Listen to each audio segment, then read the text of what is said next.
cette nostalgie du passé, de l'Empire ottoman, dont on va voir d'ailleurs une carte et on peut se souvenir à cette occasion à quel point c'était étendu. Est-ce que c'est effectivement ce qui le guide dans ces interventions? Oui, je crois qu'on ne peut plus nier qu'il y a effectivement une coloration néo-ottomaniste dans la politique étrangère turque, même si les Turcs s'en sont défendus pendant très longtemps. Les références à l'Empire ottoman, aux conquêtes passées, aux sultans sont constantes. Les Turcs s'imaginent qu'il y a cette nostalgie est partagée par l'autre côté de la Méditerranée. Quand vous dites les Turcs, c'est la population ou c'est le pouvoir turc? Je crois que c'est à la fois les dirigeants turcs et les Turcs tout court, puisque finalement c'est un État où la population est extrêmement disciplinée face au récit national. Et donc aujourd'hui, on a un grand récit national positif à partir de l'ottomanisme. Donc ça n'est même plus de la nostalgie, c'est vraiment une projection. Vers l'avenir. Un chiffre pour comprendre les frictions entre la France et la Turquie. Il illumine le chiffre 3. Des navires de guerre turcs ont illuminé à 3 reprises avec leur radar de conduite de tir la frégate française Courbet qui était alors en mission pour l'OTAN. Alors on rappelle que le principe de l'illumination, c'est le dernier geste, celui qui précède le tir, donc c'est quand même une intimidation importante. Jean-Sylvestre Montgremier, comment expliquer cette provocation frontale de la marine turque? Il y a une opposition d'intérêts entre la France et la Turquie. Il faut bien voir qu'on n'est pas du même côté. Il faut aussi faire preuve d'empathie stratégique, prendre en compte le point de vue turc, ne serait-ce que pour comprendre ce qui se passe. Et il se trouve que la France, sa diplomatie, en tout cas, a quand même soutenu Haftar, le général Haftar, avec un certain nombre d'autres pays de la région, en Libye, alors que la Turquie, elle, soutient le gouvernement qui est en place à Tripoli. Alors ce qui se passe, c'est qu'une opération a été lancée dans le cadre de l'Union européenne. Bon, en l'occurrence, c'était une opération de l'OTAN. Mais sinon, dans le cadre de l'Union européenne, une opération a été lancée pour durcir l'embargo sur les armes. La Turquie considère que ça la concerne de manière spécifique et puis que la France, finalement, est extrêmement silencieuse sur les armes qui sont livrées depuis l'Égypte, depuis les Émirats. Là, c'était un bateau tanzanien qui était censé ne pas livrer d'armes. Et donc, que finalement, on pratique le deux poids, deux mesures. Bon, alors on voit les tensions monter et en fait, la Turquie est en train de faire retour en Afrique du Nord et le fait est qu'elle s'approche de ce que l'on considère à Paris être une sphère d'influence française.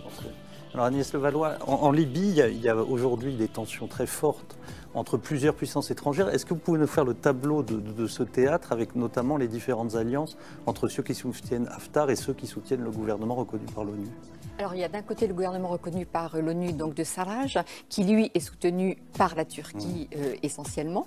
Et vous avez en face le général Haftar, qui s'est autoproclamé légitime à être président de la Libye et qui lui est soutenu par les Émirats arabes unis, par l'Égypte. Par la France, même si ce n'est pas officiellement, parce qu'officiellement on reconnaît quand même le gouvernement qui lui est reconnu par la communauté internationale, quand même, ce qui est un point important. Et donc on est là face dans cette situation avec un général Haftar qui a lancé une offensive sur la capitale Tripoli, pensant pouvoir très facilement remporter le morceau. Et finalement, il n'a pas réussi du tout à le faire parce qu'effectivement, il y a eu un engagement très fort de la Turquie aux côtés du gouvernement de Sarraj et qui a fait de cette manière échouer cette opération de Haftar alors que celui-ci était vraiment sûr de pouvoir l'emporter militairement grâce à l'appui qu'il a obtenu des Émirats arabes unis, qu'il a obtenu également de l'Égypte avec donc ses poids lourds et sans oublier évidemment un autre acteur qui est un acteur majeur. Les mercenaires russes, les mercenaires Wagner, qui sont eux aussi sur le champ de bataille. Et donc, on est là effectivement en Libye. Ce qui est assez intéressant, c'est que finalement, on a eu deux champs de bataille importants au Moyen-Orient, la Syrie et la Libye.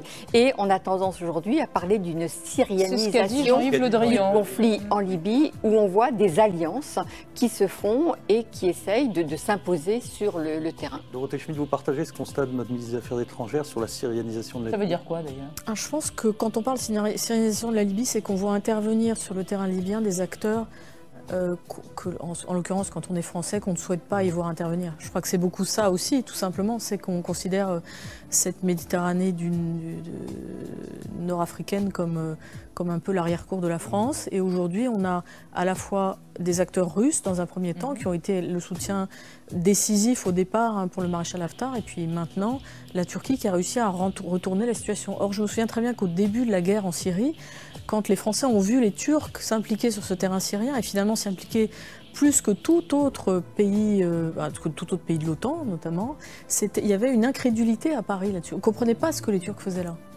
Il y a peut-être juste un point, c'est la milicisation aussi. On a parlé de syrianisation du conflit en Libye parce que les importent des combattants. Et donc il y a l'aspect milice qui aujourd'hui prend de l'importance, comme on a vu ces milices agir en Syrie. Est-ce qu'on peut s'arrêter juste une seconde sur cette question de l'embrasement? Je crois, vous, Dorothée Schmitt, vous pensez qu'il peut y avoir un point de bascule qui peut nous emmener quasiment dans un conflit avec les Turcs? Oui, mais alors c'est parce qu'on a des escarmouches. On a eu une escarmouche très grave, on l'a vu, avec cette frégate française. On a une forme de militarisation aussi des tensions en Méditerranée orientale, autour de Chypre, de la question du plateau continental entre la Grèce et la Turquie. Et donc, je suis extrêmement frappée de voir qu'aujourd'hui, tous ces théâtres, dans la vision stratégique des différents acteurs, se rejoignent.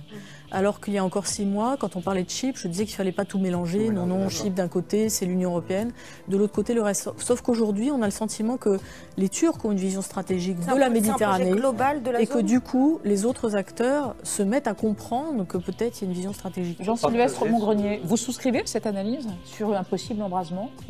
C'est toujours possible. Là, on voit la Méditerranée redevenir un champ d'affrontement. Dans les décennies, dans les 15-20 ans qui avaient suivi la guerre froide, il y avait tout un discours sur la Méditerranée qui redeviendrait une mare nostrum, avant tout un espace de circulation, de flux logistiques. Et bon, à la limite, nous pourrions utiliser la Méditerranée pour projeter notre puissance au-delà. Mais bon, là, la Méditerranée redevient un champ d'affrontement. Alors avec en toile de fond un ordre international qui craque, avec un leader hégémonique qui ne veut plus jouer ce rôle-là. Et finalement, il y a le dessous qui reprend le dessus. Et c'est pour ça qu'il faut prendre au sérieux les représentations géopolitiques d'un certain nombre d'acteurs, que ce soit celle de la Russie, celle de la Turquie. Ils croient véritablement à ce qu'ils disent, alors que nous, on veut toujours se persuader que c'est fait pour manipuler les masses, que ces gens sont avant tout animés par le lucre et puis la jouissance du pouvoir à l'intérieur, alors que non. Oui, et je pense que le problème, il est chez nous. Il va falloir raisonner à nouveau en termes de politique de puissance, être capable de poser des actes de souveraineté,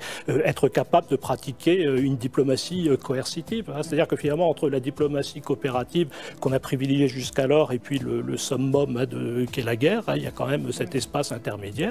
C'est une diplomatie coercitive comme le font les Turcs et les Russes. Il y a en fait un condominium turco-russe qui est en train de se mettre en place. Ils sont engagés dans un conflit coopération, dans un bras de fer extrêmement dur.